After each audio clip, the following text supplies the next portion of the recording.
This is why you need to know what's really happening when you crack your knuckles. Forget the rumors, let's get to the science.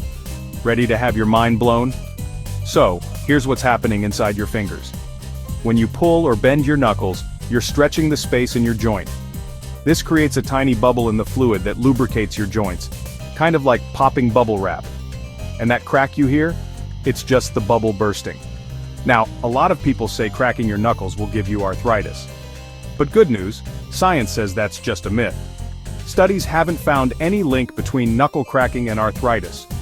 So, next time someone gives you the side eye for cracking your knuckles, hit them with the facts. You're just unleashing a harmless mini explosion in your fingers.